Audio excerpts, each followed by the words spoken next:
In today's tutorial, I'm going to show you guys how to save or make a copy of a GIMP project. So this should hopefully be a pretty straightforward process, guys. And without further ado, let's go ahead and jump straight into it.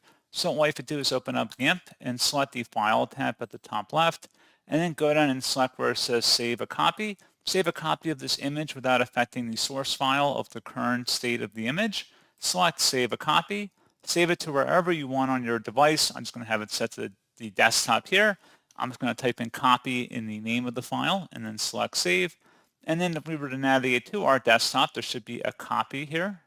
Just go ahead and double click on that.